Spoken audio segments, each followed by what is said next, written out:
تعالیٰ دعا قبول کی جائیں گی۔ محترم سامعین، جیسے کہ آپ کو معلوم ہے کہ ہر کوئی شخص، خواہ مرد ہو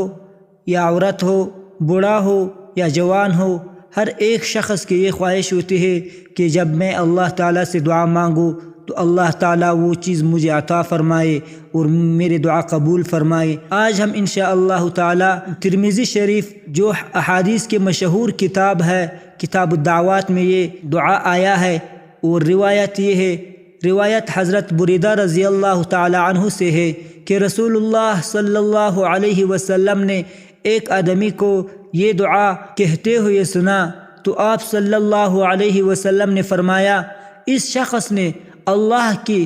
اسم اعظم کے وسیلے سے دعا مانگی ہے، اور اسم اعظم کے وسیلے سے جب اللہ تعالیٰ سے دعا مانگا جاتا ہے تو وہ عطا فرماتا ہے، اور جب اس سے دعا کی جاتی ہے تو قبول فرماتا ہے۔ معزز ناظرین، یہ مشہور حدیث ہے اور صحیح حدیث ہے، ترمذی شریف میں آیا ہے کہ اس اسم اعظم کے ذریعے جب کوئی انسان، کوئی بندہ اللہ جل شانہ سے دعا مانگے تو اللہ تعالیٰ وہ چیز عطا فرماتا ہے اور اس کی دعا قبول فرماتا ہے۔ اسم اعظم یہ ہے، اللہم انی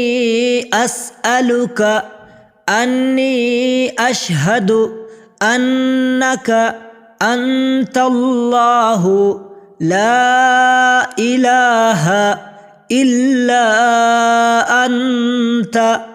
الاحد الصمد الذي لم يلد ولم يولد ولم يكن له كفوا احد۔ ایک بار پھر سماعت فرمائے،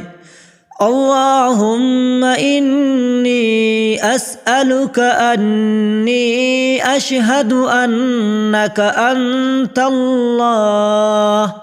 لا الہ الا انت الاحد الصمد الذي لم يلد ولم يولد ولم يكن له كفوا احد۔ جب بھی آپ اللہ جل شانہ سے دعا مانگے تو اس اسم اعظم کے وسیلے سے مانگے، اور اس کے برکت سے اللہ جل شانہ آپ کی دعا قبول فرمائیں گے۔ اللہ تعالی ہماری تمام مشکلات حل فرمائے اور ہمارے لیے آسانیاں فرما دے۔ آمین آمین یا رب العالمین۔